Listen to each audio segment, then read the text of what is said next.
ShopKo. At its peak with nearly 25,000 employees and around 500 stores. What went wrong? And how did we lose a nationwide department store that helped shape the shopping experience as we know it today? In 1961, a pharmacist from Chicago by the name of James Rubin set out to open a $1 million department store along with other investors. Together they would waste no time to launch their first department store as ShopKo in Green Bay, Wisconsin. ShopKo had been an early success and by 1966 had opened its second store in the Green Bay area. By 1969, their first out-of-state location had opened in Marquette, Michigan, while also opening several other locations across Wisconsin. By 1971, Rubin came to terms with the fact they needed to build a ShopKo headquarters and found the perfect spot in Ashwaubenon, Wisconsin. The 70s and 80s were a crucial part of ShopKo's development. Before all else, ShopKo would merge with grocery store SuperValu, and Rubin would exit the ShopKo side of the business and become president of SuperValu while William Tyrrell would take over ShopKo responsibilities. 1977 was a huge milestone as ShopKo had for the first time earned $100 million in sales, and with its success, started opening optical centers inside their stores just starting that next year. Somewhat randomly, ShopKo would enter into the state of Utah starting in 1980, but this would be only the beginning to their growth on the west side of the United States. By 1988, ShopKo had grown large enough to boast earnings of over $1 billion in sales, increasing their earnings tenfold in just a decade. In 1989, ShopKo would set out to open a cross store between ShopKo and SuperValu called TwinValu. The store would be the original version of what a department and grocery store combined would look like. In 1990, ShopKo had finally reached the 100th store milestone, with one of those stores making it all the way to California. ShopKo has now become a nationwide retailer and is gaining brand recognition everywhere. They were opening new Vision 2000 prototype stores, which set out to be the future look of department stores and gave them brand presence in Minnesota, Illinois, Colorado, Washington, South Dakota, and eventually even Idaho. These stores would be unique in their time, offering not only groceries and a variety of departments, but also pharmacies and optical centers all in one place. They even had a license with Payless Shoes to have their shoes in-store. The cool thing about shopping for clothes at ShopKo was they had a large variety of name brands such as Nike, Under Armour, and Adidas, and I remember this coming in very clutch for me during back-to-school shopping season. ShopKo truly wanted to be a hub for all of your shopping needs, and their original idea has been used by almost every retailer around these days. ShopKo purchased Pamita in 1999 and acquired their 147 stores, focusing on small communities around the size of 3,000 to 7,000 people. This acquisition was led by new president of ShopKo, William Pedani. This will end up sparking the idea of ShopKo home stores that will eventually come to play.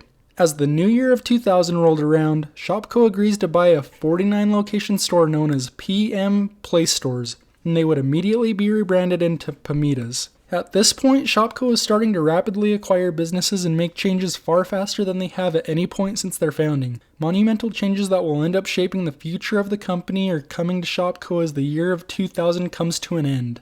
2001 will mark the beginning of the end for ShopKo, as they closed 23 stores and one distribution center, mainly in Kansas, Kentucky, Missouri, and Indiana. These cutbacks will end up costing 2,400 jobs, and by 2002, we will see William Pedoni step down and be replaced by Sam Duncan by October that same year.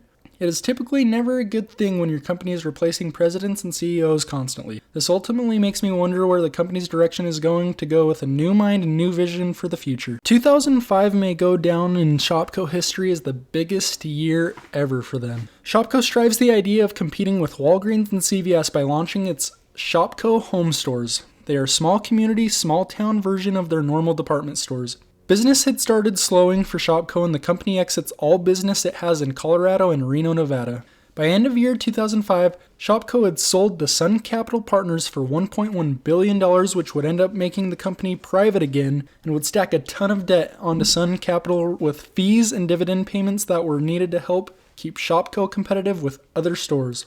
This may have been the smartest thing for the original owners and investors to do, as ShopKo is heading down a slippery slope. Michael McDonald would step in as CEO of newly purchased ShopKo, and in just a year would rebrand the capital K in the logo of ShopKo into a lowercase k, and would have all locations rebranded to to that by 2008. The priorities since the new acquisition seemed very strange to say the least, as I don't think anybody was worried about the ShopKo logo. W. Paul Jones takes over as CEO, and shortly after ending its 2009 year, ShopKo would finally launch its online shopping experience. ShopKo had started shutting down regular stores while trying to focus more on hometown stores. By 2012, all Palmita stores were rebranded into ShopKo Hometown Stores. By 2012, all Palmita stores were rebranded into ShopKo Hometown Stores, with updates and upgrades piling up to a cost of $80 million.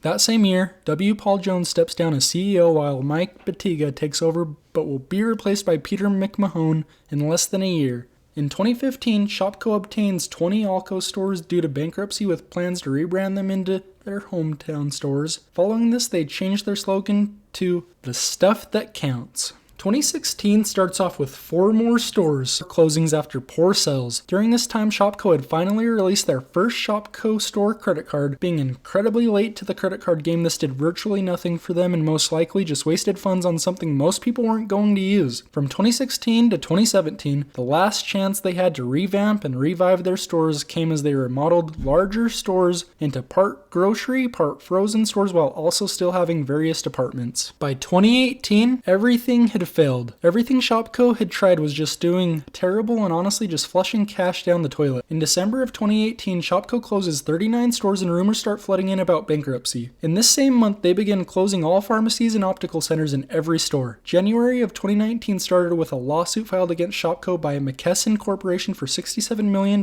over delinquent payments. Just a week later, ShopKo officially files for Chapter 11 bankruptcy due to tough competition. And I believe them when they say that, because who remembers how gloomy, sad, and boring walking around a ShopKo felt? Not a chance most of us would pick them over Target any day. I doubt they had any plan to try and restructure, as they were already a sinking ship. Following the filing of bankruptcy, ShopKo announces the closing of 105 stores, including Original Store in Green Bay, Wisconsin. Later the next month, they announced the closing of 251 stores across 13 states, wiping out 70% of their stores. After this, they decide to finally pull the plug on all remaining stores and close all ShopKos permanently. A once very successful and very innovative company had no longer had any operations by June 23rd of 2019. A dream once visioned by a small-town pharmacist had ended as a result of bad sales, bad internal decisions, constant personnel changes, and a lack of continuing to innovate as they once had excelled in. ShopKo was the original model of what Target is for us today. Target is a great example of great products and great aesthetics. Had ShopKo kept their focus on making their products and stores exciting, beautiful, convenient, and aesthetically pleasing,